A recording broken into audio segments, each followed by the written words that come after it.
ભરૂચમાં કલેક્ટર કચેરી ખાતે ગણેશોત્સવની તૈયારીઓના સંદર્ભે ગણેશ મંડળોના આયોજકો સાથે એક અગત્યની બેઠક યોજાઈ હતી। આ બેઠકમાં જિલ્લા કલેક્ટર ગૌરાંગ મકવાણાએ આ વર્ષે ગણેશોત્સવની ઉજવણી ઓપરેશન સિંદૂર અને સ્વદેશી અપનાવો થીમ પર કરવાનું સૂચન કર્યું છે। આ થીમ દ્વારા લોકોમાં રાષ્ટ્રપ્રેમ અને સ્વદેશી ઉત્પાદનો પ્રત્યે જાગૃતિ વધે। કલેક્ટરે મંડળોને સરકારી નિયમોનું ચુસ્તપણે પાલન કરવા જણાવ્યું હતું। તેમણે ખાસ કરીને પીઓપીની મૂર્તિઓ તેમજ કેમિકલયુક્ત રંગોનો ઉપયોગ ટાળવા સૂચન કર્યું હતું, જેથી પર્યાવરણનું રક્ષણ કરી શકાય। વિસર્જન સમયે ફટાકડા ન ફોડવા પણ અપીલ કરી હતી। વિસર્જન વ્યવસ્થા અંગે અને મોટી મૂર્તિઓ માટે ભાડભૂત ખાતે વિશેષ વ્યવસ્થા ગોઠવવામાં આવી છે, જ્યારે નાના મંડળો માટે શહેરમાં કૃત્રિમ કુંડોની વ્યવસ્થા કરાશે।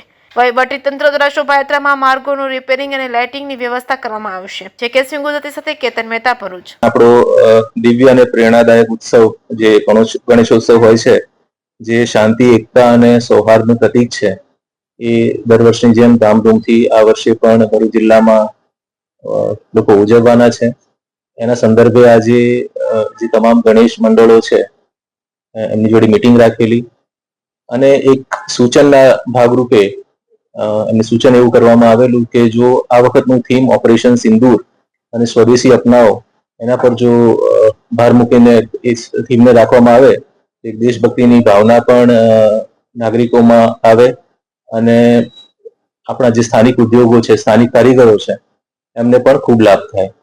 અને મને આનંદ થાય છે કે તમામ ગણેશ મંડળો જે છે, એમના જે આયોજકો છે, એ લોકોએ એમની હકારાત્મક અભિગમ રહ્યો છે અને એ લોકોએ સહમતિ દર્શાવી છે કે આ વખતે સમગ્ર જિલ્લામાં શહેરી વિસ્તારમાં પણ જે થીમ છે એ ઓપરેશન સિંદૂર અને સ્વદેશી અપનાવો એના પર રહેશે। એટલે તમામ ગણેશ મંડળોનો ખૂબ ખૂબ આભાર માનું છું।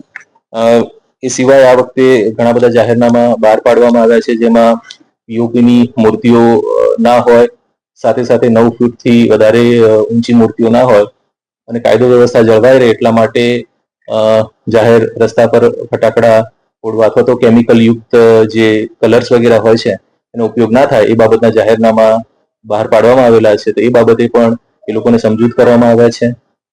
એ લોકોએ પણ બાંહેધરી આપી છે કે આવા તમામ પ્રકારના જે લોકોને અગવડ પડે એવા કોઈ પણ કૃત્યો હોય એ એમના દ્વારા એને પ્રોત્સાહિત નહીં કરવામાં આવે અને સંપૂર્ણપણે કાયદો અને વ્યવસ્થા જળવાઈ રહે એને લોકોને કોઈ અગવડ ન પડે તે પ્રમાણે સંપૂર્ણ આયોજન કરવાની લોકોએ બાંહેધરી આપી છે।